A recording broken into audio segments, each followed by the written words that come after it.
144 ವರ್ಷದ ಕುಂಭಮೇಳದ ಕಡೆಯ ದಿವಸ ಶಿವರಾತ್ರಿಯ ದಿವಸ ಮಹಾಸ್ವಾಮಿಗಳ ಉತ್ತರಾದಿ ಮಠದ ಶ್ರೀಪಾದಂಗಳಾದ ಸತ್ಯಾತ್ಮ ತೀರ್ಥರ ಜೊತೆಯಲ್ಲಿ ಸಾವಿರಾರು ಜನ ಭಕ್ತರು ಇಲ್ಲಿ ಬಂದದ್ದು ಅನಂತ ಜನ್ಮದ ಪುಣ್ಯ.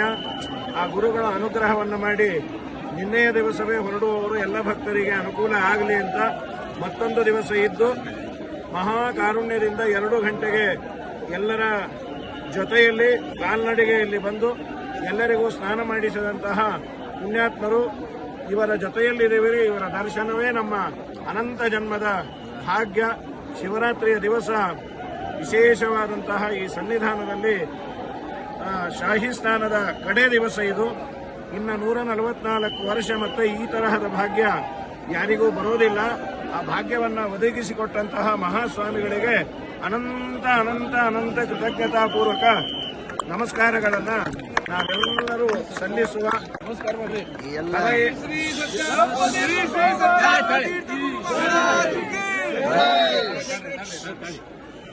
ಇಂತಹ ಕೋಟಿ ಕೋಟಿ ಜನರ ಮಧ್ಯದಲ್ಲಿ ಯಾತ್ರೆಯನ್ನ ನಿರ್ವಿಘ್ನವಾಗಿ ಮಾಡಿದ್ದು, ಈ 3 ದಿನಗಳಲ್ಲಿ ಸ್ನಾನವನ್ನು ಮಾಡಿದ್ದು, ಎಲ್ಲ ಭಕ್ತರ ಜೊತೆಗೆ ಸ್ನಾನವನ್ನು ಮಾಡಿ ಗಂಗಾ ಯಮುನಾ ಸರಸ್ವತಿ ಅಂತರ್ಯಾಮಿಯಾದ ಭಾರತೀಯ ರಮಣ ಮುಖ್ಯ ಪ್ರಾಣಾಂತರ್ಗತ ಮಾಧವ ಕೃಷ್ಣ ಪದ್ಮನಾಭರ ಮೂಲರಾಮ ದಿಗ್ವಿಜಯರಾಮ ವೇದವ್ಯಾಸದೇವರ ಪರಮಾನುಗ್ರಹವನ್ನು ಪಡೆಯುವ ಸೌಭಾಗ್ಯ ಸಿಕ್ಕಿದೆ ಎಂದರೆ ಇದು ಕೇವಲ ನಮ್ಮ ಗುರುಗಳ ಅನುಗ್ರಹ, ಗುರುಗಳ ಪಾದುಕೆಯ ಮಹಿಮೆ, ಅವರ ಸ್ಮರಣೆ, ಅವರ ಅನುಗ್ರಹದಿಂದ ಎಲ್ಲವೂ ನಿರ್ವಿಘ್ನವಾಗಿ ಆಗಿದೆ. ಎಲ್ಲ ಗುರು ಪರಂಪರೆಯ ಮಹಾಗುರುಗಳ ಶ್ರೀಮದ್ ಆಚಾರ್ಯರ ಮೂಲರಾಮ ದಿಗ್ವಿಜಯರಾಮ ವೇದವ್ಯಾಸದೇವರ ಅನುಗ್ರಹದಿಂದಲೇ ಈ ಎಲ್ಲ ಕಾರ್ಯ ಸಂಪನ್ನವಾಗಿದೆ. ನಾಹಂಕರ್ತ ಹರಿಃಕರ್ತ ತತ್ಪೂಜಾ ಕರ್ಮಚಾಖಿಲಂ ತಥಾಪಿ ಮತ್ಕೃತ ಪೂಜಾ ತತ್ಪ್ರಸಾದೇನ ನಾನ್ಯಥ.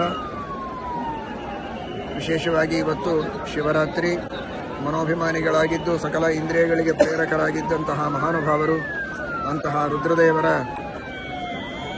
ಪಾದಾರವಿಂದಗಳಲ್ಲಿ ಈ ಗಂಗೆಯನ್ನು ಶಿರಸಾಧಾರಣ ಮಾಡಿದಂತಹ ಮಹಾನುಭಾವರು, ಅಂತಹ ರುದ್ರದೇವರ ಅಂತರ್ಯಾಮಿಯಾದ ಭಾರತೀಯ ರಮಣ ಮುಖ್ಯ ಪ್ರಾಣಾಂತರ್ಗತ ಸಂಕರ್ಷಣ ನರಸಿಂಹಾದಿ ಅನಂತರೂಪಿಯಾದಂತಹ ಪರಮಾತ್ಮ ಅವನ ಪಾದಗಳಿಗೆ ಈ ಎಲ್ಲ ಪುಣ್ಯವನ್ನು ಸಮರ್ಪಣೆ ಮಾಡೋಣ. ಹರೇ ನಮಃ. ಶ್ರೀಕೃಷ್ಣಾರ್ಪಣಮಸ್ತು.